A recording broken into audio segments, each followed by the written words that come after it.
ಈ ಬಂದಿಗೆ ಪ್ರತಿಯೊಬ್ಬರು ಸಹಕಾರ ಕೊಡಿ. ಇವತ್ತು ನೀವು ಅಕ್ಷರ ತಪ್ಪಿದರೆ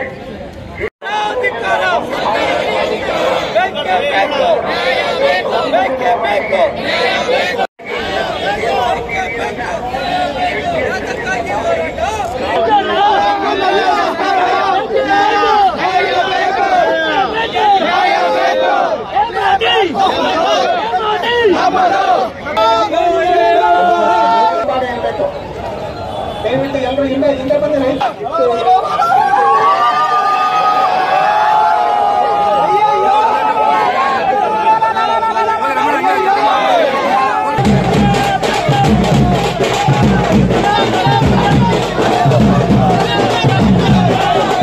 ನಮ್ಮ ನೀರು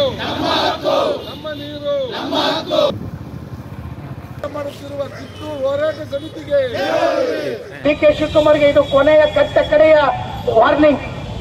ಇನ್ನು ಮುಂದೆ ತುಮಕೂರು ಜಿಲ್ಲೆಯ ನೀರಿಗಾಗ್ಲಿ ಈ ಮಣ್ಣಿಗಾಗ್ಲಿ ಮತ್ತೊಂದಕ್ಕಾಗ್ಲಿ ನೀನೇನ ಕೈ ಇಕ್ಕಿದ್ರೆ ನೀನು ಸಮೇತ ಸುಟ್ಟೋಗ್ತೀಯ, ಹುಷಾರಂತ ಹೇಳ್ತಾ ನೋವನ್ನು ತರುವಂತ ಒಂದು ಯೋಜನೆ ಅಂತ ಇದೆಲ್ಲರ ಪರವಾಗಿ ಹೇಳಲಿಕ್ಕೆ ಇಚ್ಛೆ ಪಡ್ತೇನೆ. ಟ್ರಾಫಿಕ್ ಮ್ಯಾನೇಜ್ಮೆಂಟ್ ಆಗ್ತಾ ಇದೆ ಟಿಪ್ಪೂರಿಗೆ. ಈಗಾಗಲೇ ಟ್ರಾಫಿಕ್ ಸ್ಟೇಷನ್ ಬೇಕು ಅನ್ನೋದು ಆಗಲೇ ಡಿಮ್ಯಾಂಡು ಸರ್ಕಾರದ ಪ್ರಸ್ತಾವನೆಯಲ್ಲಿ ಆಗಿದೆ, ಅದೂ ಆಗಿಲ್ಲ. ಸಿಗ್ನಲ್ ಲೈಟ್ ಆಗಿ 1.5 ವರ್ಷ ಆಯಿತು. ಮೊನ್ನೆ ಪತ್ರಿಕಾಗೋಷ್ಠಿಯಲ್ಲಿ ತಾಲೂಕಿನ ಶಾಸಕರು ಹೇಳ್ತಾರೆ ಅದು ಕಳಪೆ ಕಾಮಗಾರಿಯಾಗಿದೆ, ಬಿಟ್ಟು ಜಾಸ್ತಿ ಅಂತ ಆಗ್ಬಿಟ್ಟಿದ್ದಾರೆ, ಅದಕ್ಕೆ ಅದನ್ನು ನಾವು ಅನುಮತಿ ಕೊಟ್ಟಿಲ್ಲ ಅಂತ.